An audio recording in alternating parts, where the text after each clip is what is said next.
kawan itu ya. Kalian tadi nyanyi lagu Shake on the Ground, ya kenceng-kenceng sih. Beneran dihancurin tradisi jangan ya. Yang maju ke Naruto ya. Saya buka dulu ya. Wah.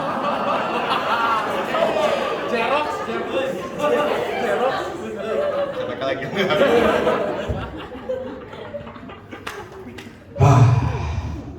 Shalom teman-teman. Ketemu lagi dengan saya ya. Udah pernah sekali waktu itu ya. Siap. Oke, gantiin boxu kalau nggak salah. Tapi kali ini benar-benar siap saya. Benar-benar bergerak. Saking siapnya. Oke, tadi Ko Niko udah bahas sedikit tentang hati yang melayani ya. Senang banget saya udah dibantuin sama Ko Niko, udah dijelasin dan kita mau belajar pada sore hari ini teman-teman. Sebelum saya mulai, berapa orang sih udah ikut baber? Ngabers. Boleh tunjuk tangan yang belum ikut bubble, boleh tunjuk tangan. Angkat tangan juga, angkat tangan. Yang belum ikut bubble? Yang udah belum ikut bubble? Oh, bagian sini hampir semuanya sudah ya. Wah, tor sekali yang sebelah kiri ya. Yang sebelah kanan ya masih. Oh, masih banyak ya. Oh, Keisha bubble kecil kok Keisha. Itu ada sih Keisha. Oke, kita jadi di bubble kita itu kemarin 1 bulan bahas tentang hati teman-teman. Bagi saya, Kosanto ini benar-benar tentuin tema itu benar-benar kayak apa yang Tuhan lagi concern tentang hal itu. Karena gini, ngeliat penampilan mah mudah ya, benar kan? Karena itu kelihatan. Wah, si Jojo lagi dekil, gitu kan? Wah, habis dari pasar kan? Wah, segitu gampang. Tapi kalau hati itu susah teman-teman. Kita nggak tahu hatinya si Julius nih lagi duduk nih, lagi mikirin apa. Saya nggak tahu dia hatinya lagi merasakan apa. Tapi itu menjadi hal yang penting karena bahkan di Amsal juga dikatakan Amsal 4 ayat 23, jagalah hatimu dengan segala, karena dari hati kita justru di situ terpancar kehidupan kita teman. Makanya saya sebulan kemarin itu pas Kosanto bagian tema tentang itu, saya juga langsung ngecek ke dalam hati saya. Benar-benar saya cek semuanya, literally. Dan jujur nih, ternyata hati saya tidak sestrong itu juga ternyata. Tidak seindah itu juga. Banyak luka, banyak apa ya? Banyak tekanan teman-teman. Tekanan pernikahan adalah nomor 1 yang paling menekan. Bukan mikirin tentang nikahnya, bukan mikirin tentang uangnya, bukan tentang bayarnya.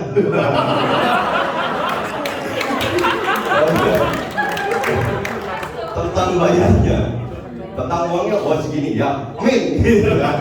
Pas bayarnya ini cuma bisa ngomong aman jo, aman. Tanya berapa kan Pak Iman. Gak, kita lanjut lagi. Dan kemarin dalam sebulan temanya keren-keren teman-teman. Tadi juga Kosanto pas lagi kita lagi worship dibahas ini pertama hati yang baru. Karena saya sadari hati saya itu udah rongsok ya, udah hitam jelek gitu. Hatinya bukan orangnya ya. Dan kita butuh hati yang baru, yang dimana Tuhan kasih brother Yui. Ambil itu dong. Yui. Single bertahan.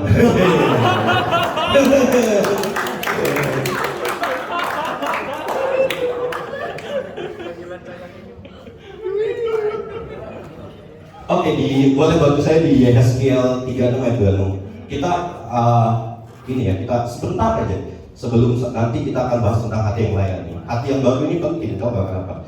Yeskiel 36 ayat 26.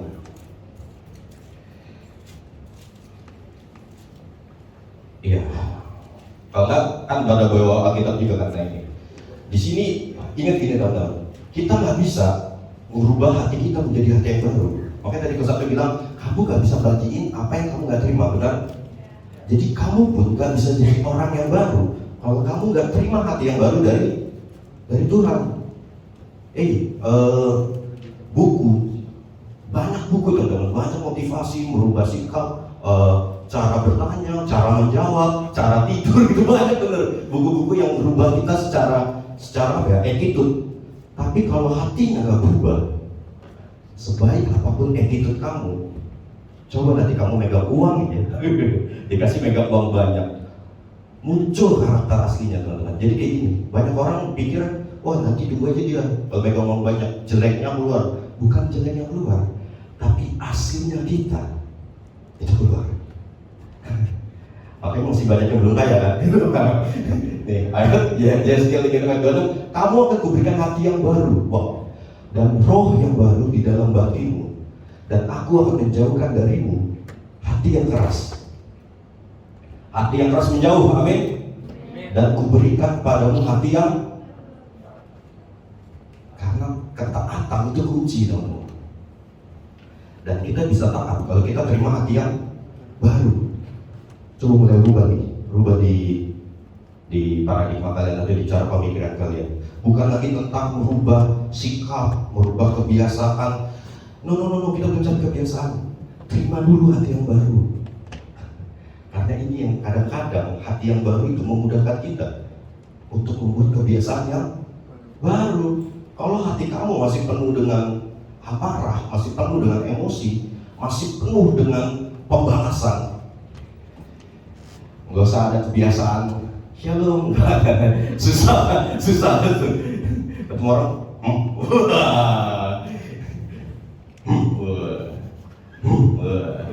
nggak ini nggak ada paksa, ini nggak ada takut kalau ini ya. So kita mesti terima dulu hati yang baru. Lalu yang kedua itu di bubble juga nih. Makanya kalau ikut bubble kalian akan terima ini secara whole sebelum sih. Yang kedua itu hati yang bersyukur. Setelah kita terima hati yang baru kita bisa melihat segala sesuatu dengan pandangan yang baru, teman-teman. Saya pas terima hati yang baru, saya bisa bersyukur dengan kondisi saya, keluarga saya yang sekarang. Kalau dulu saya ngeluh terus. Keluarga yang enak mah, keluarganya Ricky Gozali tuh. Asetnya di mana-mana. Keluarga saya bukan asetnya ya. Asetnya di mana-mana. Welcome, banyak bener. Jadi, tapi setelah saya terima hati yang baru, gampang banget untuk bersyukur. Sekarang adik saya lagi pergi ngomong. Waktu itu pas papa saya meninggal kan, saya itu pernah gimana ya? Tiba-tiba di dalam posisi yang tidak siap, saya harus kehilangan kepala keluarga. Dan di situ saya langsung kayak mengambil posisi itu dan saya langsung sosok jagoan. Oh gimana nih mama gue nanti sedih terus, adik gue gimana masa depan gitu-gitu. Tapi pas saya terima hati yang baru, saya mulai serahin keluarga saya ke Tuhan. Dan akhirnya saat ini adik saya lagi kerja, teman-teman, dia lagi di Kalimantan. Lagi ada dia, pokoknya keren banget. Saya pas melihat dia sekarang, wow, kalau cuma ngandalin kekuatan saya nggak bakal bisa. Tapi karena hati yang bersyukur itu, ini banyak orang pikir kita terima berkat dulu baru kita bersyukur. Padahal saat engkau bersyukur itu menarik berkat banget. Itu yang membedakan rasa bersyukur orang yang benar-benar bersyukur sama orang yang cuma jargon. Gimana hari ini? Wow, Tuhan Yesus baik. Apa baiknya? Ini banyak nih kejadian di bubble. Di bubble lain kan? Di bubble gue banyak. Di bubble lain mah kalau cerita semua kan. Di bubble gue tuh gimana? Ada kesaksian pegang Tuhan hari ini skip. Makanya gue bilang tema hati yang baru itu tepat bener buat bubble gue. Kayak komedi ya, tapi bener teman-teman. Ini beneran kejadian. Makanya gitu kadang-kadang Tuhan aku pengen dapat anak yang cerita terus gitu kan. Tapi cerita ngalor ngidul juga males ya. Dan hati yang baru dan hati yang bersyukur. Lalu yang ketiga terakhir kemarin di minggu kemarin pas Kamis kalau itu bagus itu hati yang mengasihi, benar. Lihat polanya. Terima dulu hati yang baru, lalu engkau bisa bersyukur. Dari rasa bersyukur baru engkau bisa mengasihi. Itu satu pattern yang tepat untuk kita masuk, baru masuk nih ke momen malam hari ini, yaitu hati yang melayani. Adalah hal yang berbahaya jika kalian melayani tanpa adanya rasa bersyukur dan rasa ingin mengasihi orang lain. Karena gampang banget untuk pengen jadi WL ini teman. Kalian tinggal perlu suara dua kayak Agung tadi. Kalian bisa suara dua sih di sini. Kesempatan kalian melayani lebar gitu. Walaupun kakinya sempit ya. Ya. Tapi kalau kalian nggak melayani dengan hati yang mengasihi, dengan hati yang bersyukur, wow, Agung suara dua bisa gini deh. Oh. Saya kan enggak ya, aku enggak kayak gitu, enggak takut di rumah ya gue. Oke, jadi gue mau start hati yang melayani. Why? Kenapa kita harus melayani? Gitu kan? Kuncinya kan gitu kan. Tadi Kodiko udah sempat bahas sedikit. Kenapa? Why? Kenapa kita harus melayani? Gitu. Ya kita buka ayatnya di akhirnya ada ayat yang terbuka ya. Akhirnya. Matius 20 ayat 28.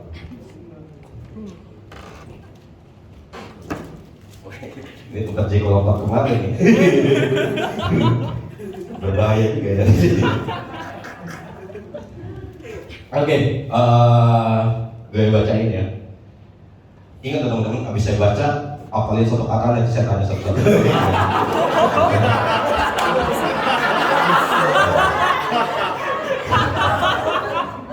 Yuk kita baca. Matius 20 ayat 28. Sama seperti anak manusia datang bukan untuk dilayani, melainkan untuk melayani dan untuk memberikan nyawanya menjadi tebusan bagi banyak orang. Ini, gue nggak perlu tafsiran enggak. Jangan pakai tafsiran dulu ya. Kita pakai kalimat yang paling nyata ya. Kalau kalian anak manusia, ini yang paling nggak pakai tafsiran. Kalau kalian mau sama seperti anak manusia, kalian datang, bahkan kalian datang ke Tor, harusnya bukan untuk dilayani, melainkan untuk melayani. Tapi ini berat. Kalau kalian nggak punya hati yang baru, hati yang bersyukur, dan mulai mau mencoba mengasihi orang lain. Jadi kalian datang, tempat duduk di situ, gitu. Tempat duduk, ada yang duduk nih, berdiri gitu.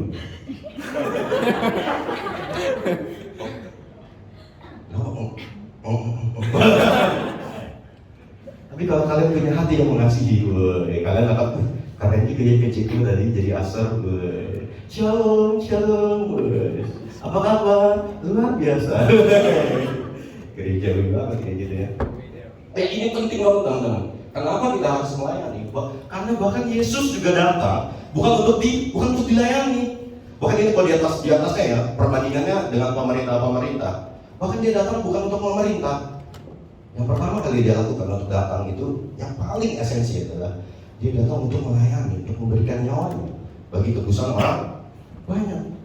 Makanya kalau titik jangkar kita, kalau Yesus adalah cornerstone kita, nggak ada pilihan lain teman-teman. Kita juga harusnya melayani, tapi nggak ada paksaan ya. Makanya gue bilang, kalau dengan hati yang baru, hati yang bersyukur, hati yang mengasihi, itu dengan sendirinya. Dan gue juga nggak bilang cuma pelayanan di gereja ya. Banyak pelayanan, banyak tipe-tipe pelayanan. Mau tahu tipe pelayanan yang paling gue lakuin? Itu ini, customer service. Biasanya jam 11 malam tuh ya, anak-anak gue ya, ada yang nelfon aja. Tolongin. Aduh si Towe. Paling ngomongnya 1M. Paling ngomongnya tentang duit, tentang kerjaan. BTW dia udah kerja ya. Saya senang juga sih. Tapi itu salah satu pelayanan, kita bisa menghadirkan hidup kita di dalam kehidupan seseorang. Karena itu yang Yesus lakukan. Kalau kalian pikir melayani yang paling oke adalah kayak kunci tuh, WL. Pernah lihat Yesus nge-WL emang? Pernah lihat Yesus nge-WL? Lagunya Give Me Jesus.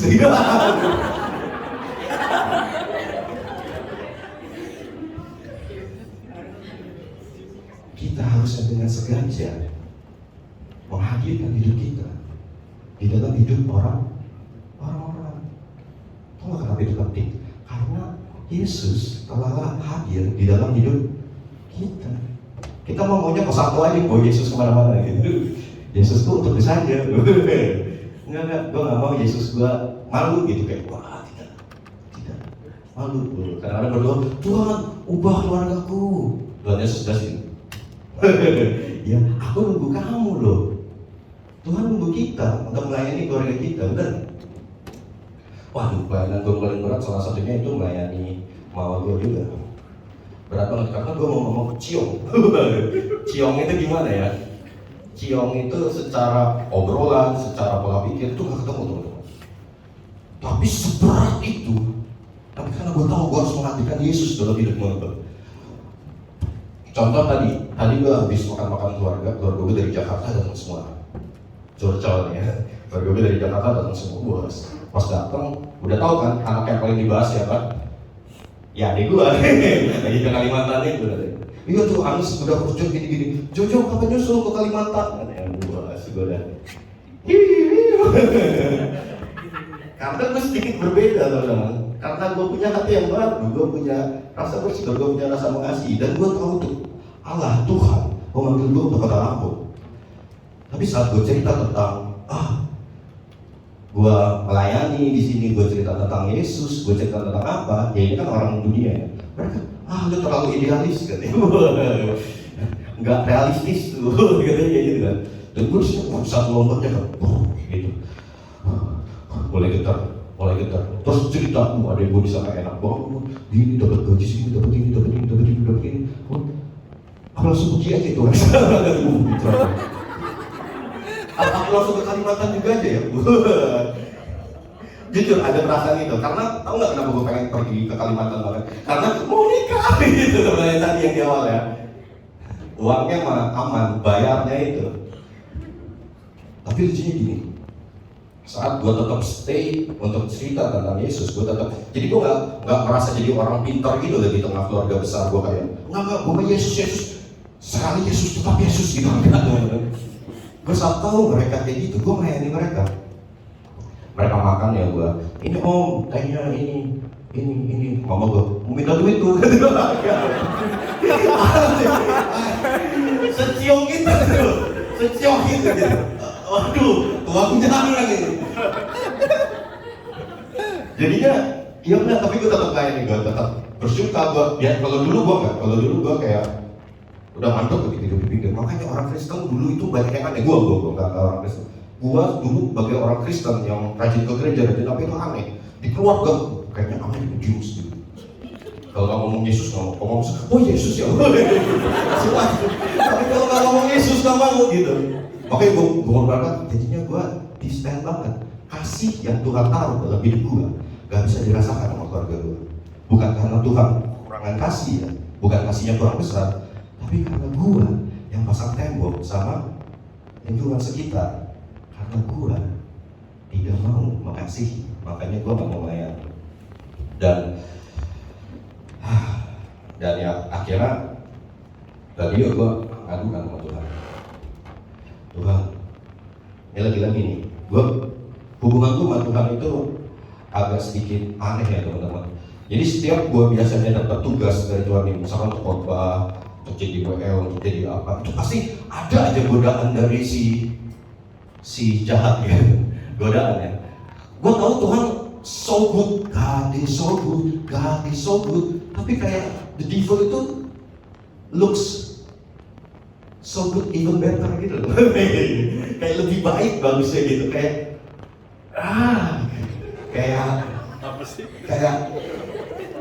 gitu. Mau itu Tuhan gitu. Aku mau uang itu, tapi gue bener-bener nyatakan sama Tuhan kayak apa. Miracle terjadi. Saat gue tetap melayani, saat gue tetap apa. Tiba-tiba saudara gue mau bangun franchise. Bukan gue mau ingin gue dimsum gitu, enggak. Tapi maksudnya ya franchise apa lagi? Masa Sabana kan enggak? Ya kan? Tiba-tiba mereka mulai nanya somai gue yang gue tuh bukannya gue nggak mau bangga sama somai gue, yang enggak, kayak aku tuh penjual somai gitu, kayak gitu banget ya ini, ngerti ya? Gitu banget kayak Tapi Tuhan yang tiba-tiba, Jo, kamu jualan somai ya? Dimsum, iya. Cobain. Pas dicobain, langsung kayak kayak langsung, oh yaudah lah, mau ngambil franchise gini. Gue tuh sampai, gue gak pernah kepikiran kayak gitu. Gue cuma datang ke keluarga gue, pengen dulu gue akan ganti waktu gue yang dulu, yang gue kebanyakan di gereja, doa, menara doa, nangis, gitu nangisan, sampai kayak gitu. Gue mau ganti waktu gue yang dulu, sekarang gue mau datang sampai ke keluarga besarnya juga. Nggak ada pikiran, gue layani biar dimsum gue masuk, nggak ada. Cuma pure, karena gue pengen mengasihi mereka. Dan ternyata ya, Tuhan stay on His promise. Carilah dahulu kerajaannya, maka semuanya akan ditambahkan padamu. Dan sabar, kita tetap dulu. Itu tuh banyak hal-hal yang terjadi dalam hidup gue yang gak masuk akal, teman-teman. Banyak banget. Bahwa gue dari dulu juga tahu gue sebenarnya udah gak layak untuk dapat wanita yang baik, ya, kudus gitu. Gue udah tahu lah, gue udah gak layak sebenarnya untuk dapetin si, mumpung orangnya gak ada, kita omongin ya. Gue tau banget gue sebenarnya udah gak layak dapet perempuan sebaik itu, setaat itu dia sama Tuhan. Sebenarnya gue udah gak layak. Gue udah sia-siakan kesempatan gue. Kalau Rudi tau banget cerita gue. Bukan cuma sekali, 2 kali sama dia ya. Itu dia tau banget cerita gue tentang ini. Dan lucunya saat gue menyerahkan hidup gue, kayak Tuhan, gue mau pakai hidup gue mau jadi apa ya? Mungkin kalau tugas gue cuma nyiapin jalan buat generasi di bawah gue mau bikin jalan itu. Kalau gue cuma bisa sampai di apa ya namanya, seperti Musa di gunung apa ya, gue lupa, cuma bisa melihat mereka pas tanah perjanjian, gue mau untuk melakukan itu juga tuh. Dan di situ kayak ada satu kasih Tuhan yang tiba-tiba datang, bener, yang kayak tebel banget gitu, teman-teman. Kayak kalau kata satu itu kena banget di gue. Dan sampai hari ini kalau ada anak muda datang ke gue gak bisa nolak. Maksudnya bukannya gak bisa nolak yang gimana yang kalau gak cocok ya sorry ya, gak cocok gitu. Tapi kalau misalkan dia benar-benar mau gitu, maksudnya untuk dengar Tuhan yang ada dalam hidup gue gak bisa nakal, bener. Karena gue tahu, gue diajarin sama Ko Rudi, gue diajarin sama Ko Ucu, sama Ko Santo juga. Pelayanan gue untuk anak muda ini bukan cuma kayak 5 tahun gitu kayak jadi presiden, enggak. Seumur hidup lu. Ya Yud. Jadi masa sih?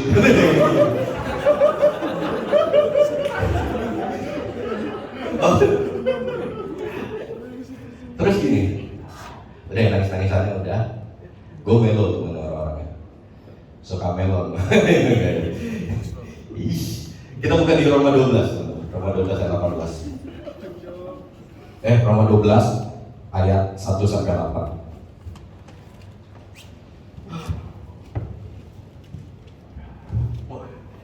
Laptopnya udah ganti, kabut sekali hari ini. Makasih, Pak Santo lampunya dirapatkan. Oke, saya baca kalian nyimak ya. Ingat, nanti saya tanya satu, selesai. Roma 12 ayat 1, maaf ya Mas Aan. Karena itu, saudara-saudara, demi kemurahan Allah, aku menesahkan kamu supaya kamu mempersembahkan tubuhmu sebagai persembahan yang hidup, yang kudus, dan yang berkenan kepada Allah. Itu adalah ibadahmu yang sejati. Ini mah orang Kristen udah hafal banget sama yang ini. Keren pokoknya, kalian semua mantap. Ini Roma 12 ini gue dapat tadi lagi worship, teman-teman. Tuhan mau ngap sih, tambahin sih Tuhan pada Tuhan ini. Ternyata kayaknya ini intinya deh. Janganlah kamu menjadi serupa dengan dunia ini, tetapi berubahlah oleh pembaruan budimu, sehingga kamu dapat membedakan manakah kehendak Allah yang baik, yang berkenan kepada Allah, dan yang sempurna. Sabar, bertahan dengan aku, berdasarkan kasih karunia yang dianugerahkan kepadaku. Aku berkata kepada setiap orang di antara kamu, janganlah kamu memikirkan hal-hal yang lebih tinggi daripada yang patut kamu pikirkan, tetapi hendaklah kamu berpikir begitu rupa sehingga kamu ingat-ingat, apa bedanya kita bermimpi bersama Tuhan sama kita berambisi pribadi? Bedanya di sini, teman-teman. Kalau kita bermimpi sama Tuhan, kita mau mimpi setinggi apa, itu boleh. Tapi lihat, janganlah kamu memikirkan hal-hal yang jauh lebih tinggi daripada yang patut kamu. Tahu nggak kenapa? Tetapi hendaklah kamu berpikir begitu rupa. Soalnya kadang-kadang pas kita mimpi, kita jadi nggak bisa ngendalin diri kita, teman-teman. Kita jadi pengen kaya, sukses, pengen dapetin dia. Ya tolong. Aduh. Kalau itu kita bermimpi sama Tuhan, itu ada penguasaan diri, teman-teman. Kita itu bisa ngeraih, bisa. Kayaknya gue udah taruh too much attention sama hal ini, sampai gue lupa dengan saudara dia. Kalau lu bermimpi sama Tuhan, sehingga kamu menguasai diri menurut ukuran iman, karena iman setiap orang berbeda-beda dong. Ya kan? Dan yang dikaruniakan kepada Allah, kepada kamu masing-masing.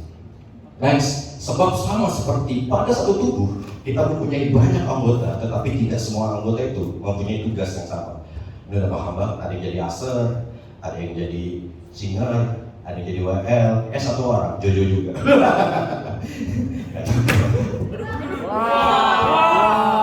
Rusak. Besok kasih tanda X. Enggak, maksudnya itu semua itu berpengaruh, satu dengan yang lainnya berpengaruh gitu. Kalau nggak ada Mas Yul, aku nggak ada di YouTube. Nggak kurang lebih gitu. Kenyataannya memang ini.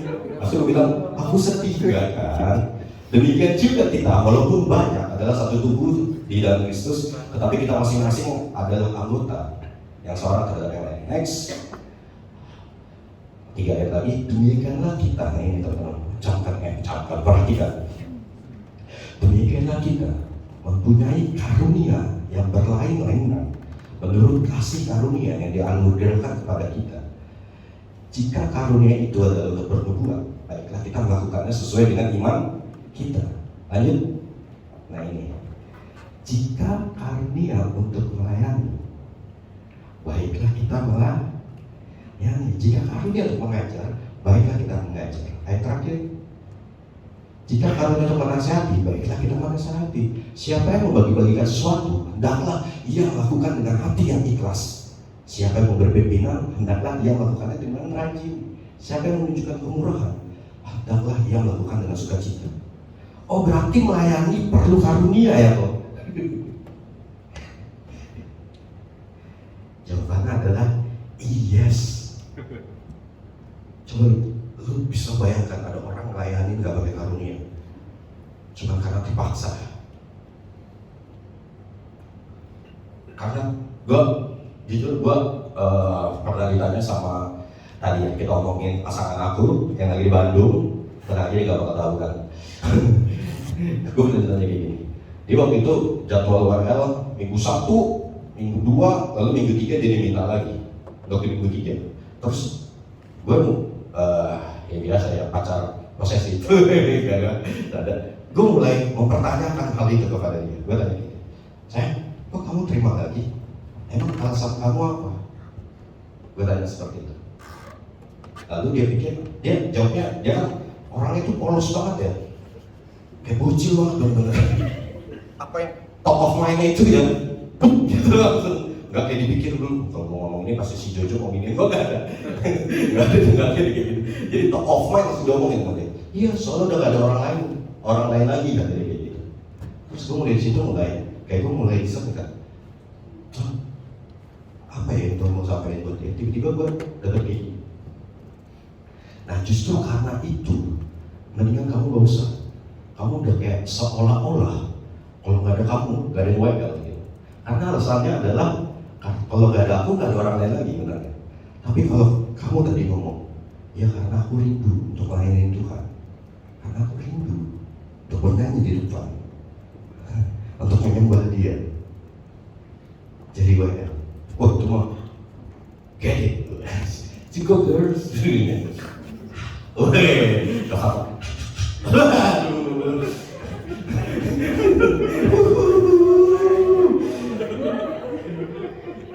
Bahkan untuk melakukan sesuatu kita butuh karunia, kan? Jangan sombong. Untuk melakukan sesuatu tadi itu udah dibahas semua. Kalau punya karunia ini, ya ini. Tapi banyak orang udah hatinya nggak baru, udah jarang bersyukur, udah kurang mengasihi, pengen melayani, tidak ada karunia. Si Jojo keras banget tadi. Enggak keras, ini kayak cuman gue mau saat kalian siap untuk melayani, ya itu kalian benar-benar lahir atau benar-benar punya pemikiran yang dewasa. Karena gue udah jatuh bangun dalam pelayanan ini lama banget. Sambil WL gue tetap hidup dalam dosa, seks bebas. Sambil jadi ketua komsel dulu di gereja gue yang legend, nggak boleh lama, legend. Gue jadi ke PKS, pemimpin komsel. Lu bayangin, kayak gue udah pernah cerita deh. Anak-anakku pada nyariin gue gitu, gue enggak, gue mau pacaran. Itu tuh kalau orang-orang lain nggak punya karunia, makanya dia jadi pemimpin tapi nggak rajin. Tadi kan gitu kan. Kalau kamu punya karunia untuk memimpin, aku katakan dengan rajin. Pemimpin dilihat dari rajin. Rajin itu karunia, bukan kalau aku orang rajin. Belum tahu kamu. Catatannya habis.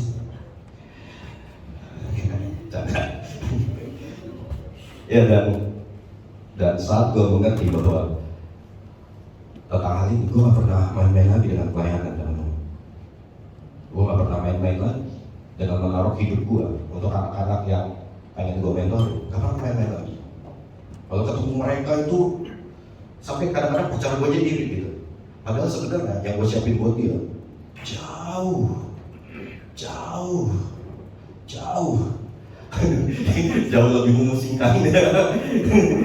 Ya karena kalau ketemu dia kan ngomongnya udah nikah, tapi kalau ketemu anak-anak gue kayak gue nggak mau main-main lagi.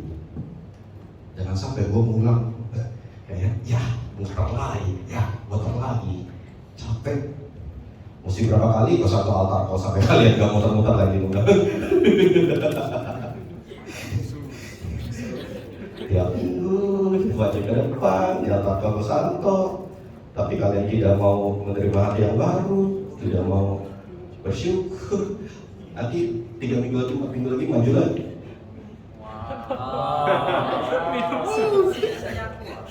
Milo.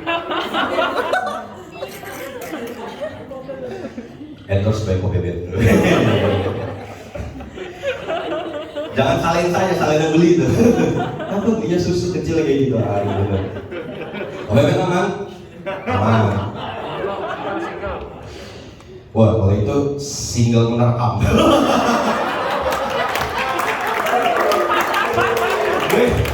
Gue udah tahan gak mau pakai Kopi Ben.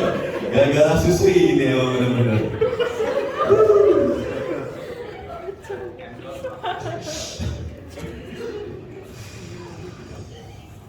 Oke, jadi gue kayak pengen ngajakin kalian, men. Ya kalau misalkan kalian bukan maksudnya dari perkumpulan yang di Lampung gitu, anak muda, persekutuan anak muda di Lampung, dan kalian punya komunitas sendiri, punya angka sendiri, ya nggak apa-apa. Bangun itu di situ gitu, jangan suruh gue jadi aktor, enggak. Tapi maksudnya gini, kita harus membiasakan hidup kita untuk bersekutu satu dengan yang lainnya. Karena cuma mula-mula kayak gitu teman-teman. Membiasakan diri datang, padahal kalau ketemu tentara bisa langsung dipancung di orang, ditusuk perutnya, digantung, dijadiin mainan,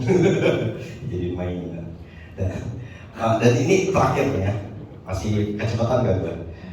Nggak lama. Dan ini terakhir dapat ayat yang baru tadi banget, pas gue lagi dapat apa sih namanya perjamuan. Oke, kadang-kadang gue tuh mau mandang ini aja kayak karunia loh buat gue mau khotbah aja kayak nanya Tuhan mau ngomong apa lagi, Tuhan mau ngomong apa lagi, Tuhan mau ngomong apa lagi. Tadi roti bisa ngomong gue, roti kehidupan. Kayak bahasa tiup dong, kayak mau diminum, kayak mau dimakan, sampai ditiup. Dan kita buka ayatnya di Amsal 9 ayat 1. Gue tuh melihat hari ini kayak keren banget gitu loh. Kayak dari awal sampai akhir, kayak memang Tuhan merencanakan hal ini untuk ini ada di sini. Jadi gini teman-teman, kalau kalian baca ini, hikmat telah mendirikan rumahnya, menegakkan ketujuh tiangnya. Jadi kalau kalian, ya kalau kita the house of revival, ya kejar hikmat dari Tuhan, teman-teman. Karena banyak hikmat dari dunia yang seolah-olah itu adalah hikmat yang Tuhan. Tapi bagaimana kita bisa membedakan? Ya bahwa hubungan yang intim sama Tuhan, nggak ada cara lain. Oh mungkin dengan dengerin khotbah Stephen Furtick gue bisa membedakan. Ini aja nih, ada satu Furtick di sini. Satu Furtick. Apa namanya? Dan menegakkan ketujuh tiangnya. Kita tahu ya. Nanti di minggu depan keren nih, temanya yang ikut bubble ini tentang melayani, ini melayani. Tujuh tiangnya itu kita tahu lah. Lambang 7 itu pasti gereja harus berdiri di 7 gunung ya, di Seven Mountains ya. Kalau kita mau conquer, yang katanya kita mau conquer tiangnya, gue ini mau cerita ini takutnya dikira sombong ya. Tapi emang beneran sombong emang gitu. Enggak. Tapi 7 tiangnya, gue ini bukan orang bisnis, no. Gue bukan orang sama sekali. Gue menjauh-jauhkan diri gue dari title gue itu bisnis, no. Gue itu pelayan berhati mulia. Jadi gue gak mau diingin sama bisnis. Tapi gini, yang aneh itu gini loh. Saat gue terus ikut Tuhan, bisnis yang gue jalanin sama kekasih gue yang nanti calon apa ya namanya, calon istri ya, sosial sekali istriku. Ya gue ngeliat dia mau tinggal gue sok